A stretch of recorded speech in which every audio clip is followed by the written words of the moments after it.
On tonight's episode of Tinseltown Tragedies, we're going to talk about The Wizard of Oz. And while this was a family film, it wasn't all friendly things happening on set. So let's count down these tragedies. I'm Derek Smith, and this is Tinseltown Tragedies, where we talk about the horrors of Hollywood, from cursed sets to strange deaths and everything in between.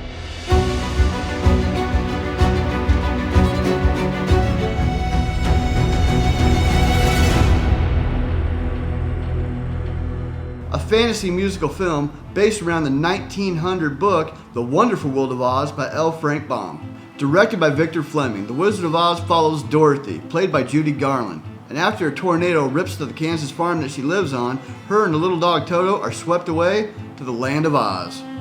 When she wakes up in Munchkin Land, the Good Witch sends her on a journey to see the wizard in the Emerald City.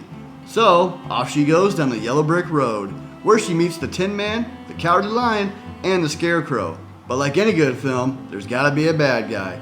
And who's tailing him in this one? The Wicked Witch of the West. But this movie all wasn't sunshine and rainbows, folks. A lot of crazy things happened, so let's count them down. Number 1, the Cowardly Lion suit. While most modern day productions have advanced prosthetics and effects, or maybe even CGI, that just wasn't possible in the 1930s. The lion suit was made from real pelts because no other fabric could imitate the way the natural hairs lay on a lion better than a lion. And along with that, hours of prosthetic makeup on Bert Lahr's face caused him to only be able to eat and drink through a straw. Now, if that wasn't bad enough, the suit weighed about 90 pounds. And this is a musical, a fantasy film. With all the singing and dancing he had to do in that suit, you're gonna sweat. And underneath the hot stage lights, that's exactly what he did. And can you imagine sweating inside of an animal pelt? It's gonna start to stink. But I'll tell you what, somebody must have really liked that suit, because in 2014, the suit actually sold for $3 million. Number 2, the snow falling in the poppy fields. In the film, the group lay down in a field of poppies while it's snowing. That snow, in the 1930s, it isn't CGI. The only thing they could get to lay like natural snow was asbestos. And this was carcinogens, the cancer-causing asbestos. Number 3, multiple people got burned while on set. The Wicked Witch of the West, played by Margaret Hamilton, while in Munchkin Land, she disappears in a flash and a cloud of smoke. Now, during that fireball, Margaret Hamilton was supposed to escape through a trap door.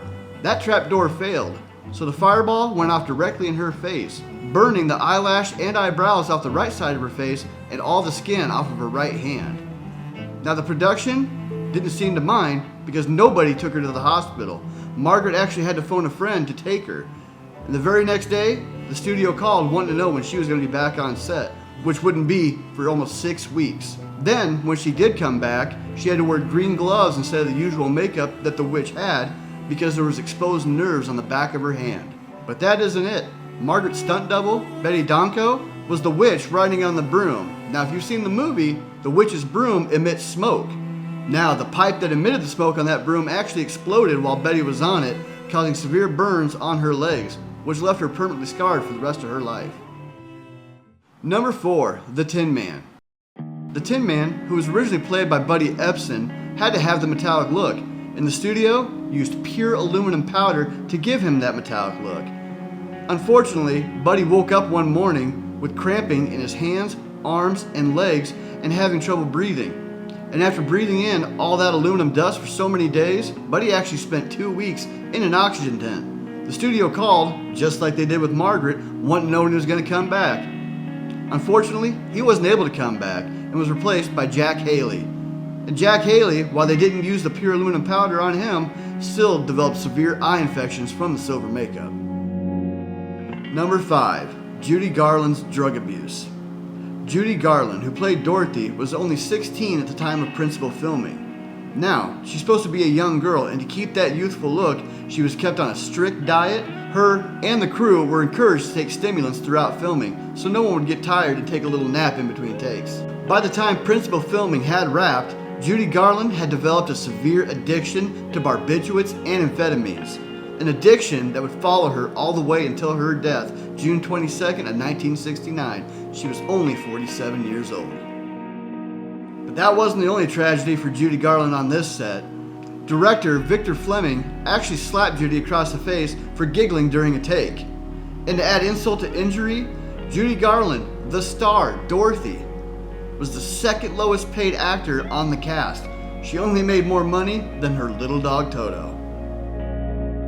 And last, but definitely not least, that harsh director, Victor Fleming, would actually leave the production before principal filming was done. And where would he go? To take the reins on another troubled movie. And that movie, Gone with the Wind, which would actually be released the same year as The Wizard of Oz. What are the chances of two iconic films and the same director?